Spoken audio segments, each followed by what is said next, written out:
With your support, we can raise your voice globally. उन्होंने पगड़ी issue no बिल्कुल मतलब कि फ्रांस से राष्ट्रपति के सामने लेके आया ही नहीं है. With your support, we can address those issues that no other media talks about.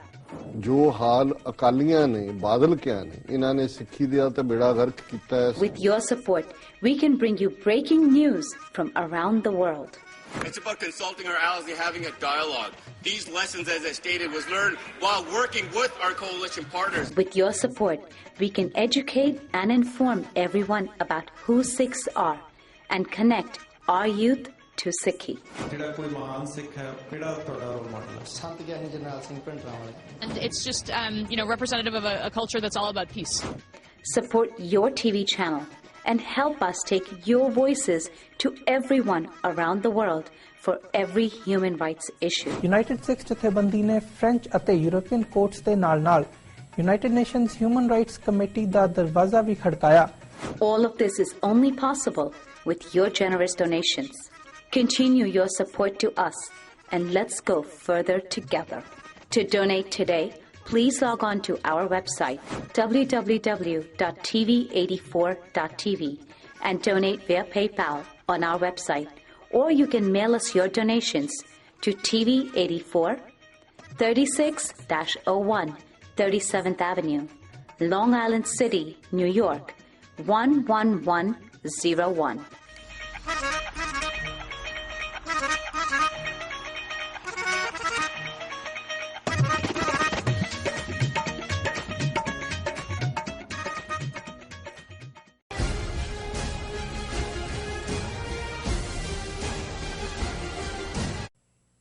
दर्शकों फिर दौर स्वागत है प्रोग्राम सच्चो सच विच जी. डॉक्टर साहब साडे कोल लिखत आई है हरप्रीत सिंह बराड़ जी दी लॉस एंजलस तो. ये लिखते हैं ते इन्हां दी लिखत दा विषय है return of Sikh artefact from 1984. ये लिखते हैं वाहिगुरू जी का खालसा वाहिगुरू जी की फतेह. सत्कारयोग डॉक्टर साहब जी, मैं इस लिखत विच 1984 विच फौज वल्लों सिख रैफरेंस लाइब्रेरी विचों चुके गए अनमोल खजाने दी वापसी संबंधी अपने विचार लिख रहा हाँ. ਇਹ ਗੱਲ ਜ਼ਾਹਰ ਸੀ ਕਿ ਫੌਜ ਨੇ ਸਿੱਖ ਪੰਥ ਦਾ ਅਨਮੋਲ ਖਜ਼ਾਨਾ ਲੁੱਟਿਆ, ਜਿਸ ਵਿੱਚ ਕਿਤਾਬਾਂ, ਚਿੱਠੀਆਂ ਅਤੇ ਹੋਰ ਅਨਮੋਲ ਇਤਿਹਾਸਕ ਵਸਤਾਂ ਸ਼ਾਮਲ ਸਨ. ਫੌਜ ਨੇ ਇਹ ਕਾਰਾ ਉਹਨਾਂ ਵਸਤਾਂ ਨੂੰ ਬਚਾਉਣ ਦੇ ਨਾਂ ਹੇਠ ਕੀਤਾ. ਫਿਰ ਇਹ ਸਭ ਭਾਰਤ ਸਰਕਾਰ ਹਵਾਲੇ ਕਰ ਦਿੱਤਾ. ਹੁਣ ਇਹ ਚੀਜ਼ਾਂ ਸਿੱਖ ਪੰਥ ਨੂੰ ਵਾਪਸ ਕੀਤੀਆਂ ਜਾ ਰਹੀਆਂ ਹਨ. ਸਰਕਾਰ ਇਸ ਹਿਸਾਬ ਨਾਲ ਗੱਲ ਕਰ ਰਹੀ ਹੈ ਜਿਵੇਂ ਇਸ ਵਿੱਚ ਕੋਈ ਸਮੱਸਿਆ ਹੈ ਹੀ ਨਹੀਂ. इस पिछे एक वड्डा एजेंडा नजर आता है. मेरे हिसाब नाल सिख इतिहास दीआं इन्हां पुरातन वस्तां नूं भारत सरकार दे एजेंडे विच फिट करन लई इन्हां नाल छेड़छाड़ कीती गई है तां जो आउण वालीआं सिख पीढ़ियां नूं गुमराह कीता जा सके. इस विच सिख पंथ दी कोई सलाह नहीं लई गई है. इन्हां वस्तां नाल छेड़छाड़ कीते जाण तों बाद भी इन्हां नूं असल बना के पेश कीता जावेगा भावें इह सच तों कोह दूर होवे.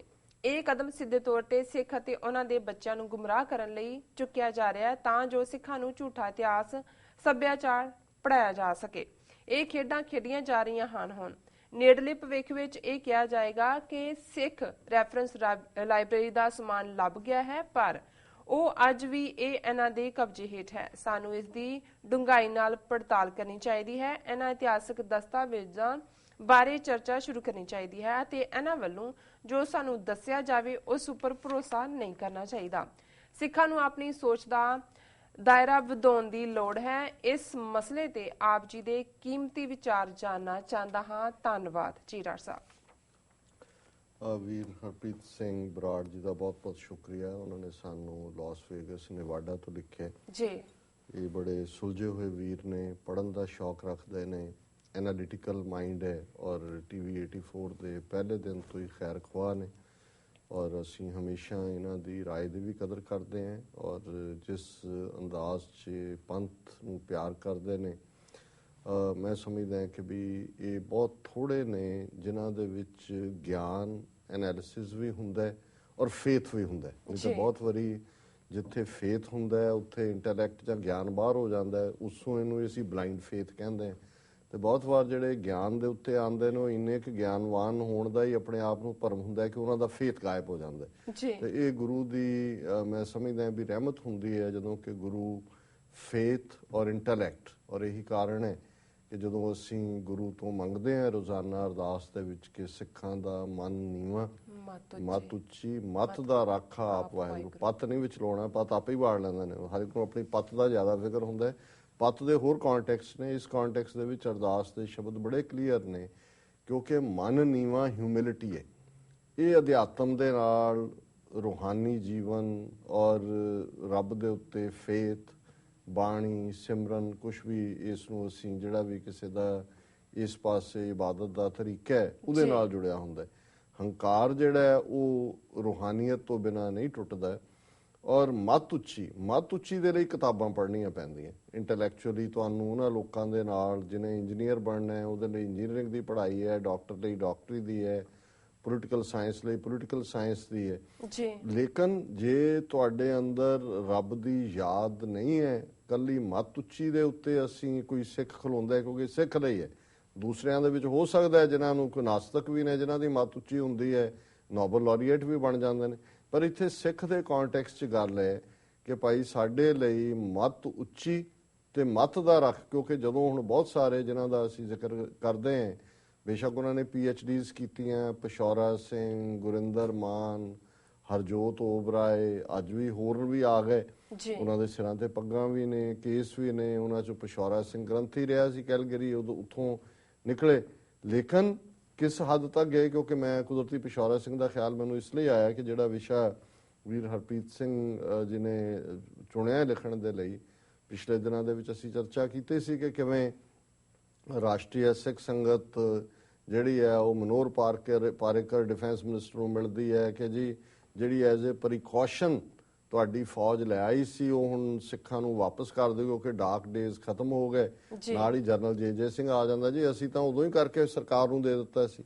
ਸੋ ਇਹਨਾਂ ਦਾ ਇਹ ਸੋਚਣਾ ਕਿ ਸੰਭਵ ਹੈ ਇਹ ਜਿਹੜੀ ਸਾਰੀ ਇਸ ਕਿਸਮ ਦੀ ਰਿਹਰਸਲ ਹੈ ਜਾਂ ਇਸ ਕਿਸਮ ਦੀ ਕਵਾਇਦ ਹੈ ਉਹਦੇ ਥੱਲੇ ਸਾਨੂੰ ਕਹਿਣ ਜੇ ਆ ਲਓ ਲੈ ਲਓ ਔਰ ਉਹਦੇ 'ਚ ਆਲਰੇਡੀ ਉਹਨਾਂ ਨੂੰ ਜਿਹੜਾ ਵੀ ਡਾਕੂਮੈਂਟ ਨੇ ਜਾਂ ਕਿਤਾਬਾਂ ਨੇ ਜਾਂ ਇਤਿਹਾਸਕ ਹੁਕਮਨਾਮੇ ਨੇ ਉਹਨਾਂ ਨੂੰ ਆਲਟਰ ਕਰ ਦਿੱਤਾ ਗਿਆ ਹੋਵੇ, ਉਹਨਾਂ ਨੂੰ ਬਦਲ ਦਿੱਤਾ ਗਿਆ ਹੋਵੇ। ਮੈਂ ਇਹ ਸਮਝਦਾ ਹਾਂ ਕਿ ਇਹ ਕੁਛ ਵੀ ਸ਼ਾਇਦ ਦੇਣਗੇ ਨਹੀਂ ਕਿਉਂਕਿ ਜੇ ਇਸ ਕਿਸਮ ਦਾ ਆਲਟਰਡ ਸਟਫ ਸਾਹਮਣੇ ਆਉਂਦਾ ਆਲਟਰੇਸ਼ਨ ਤਾਂ ਫੜੀ ਜਾਏਗੀ, ਇੱਕ ਨਾ ਫੜੇਗਾ ਦੂਜਾ ਫੜ ਲਏਗਾ।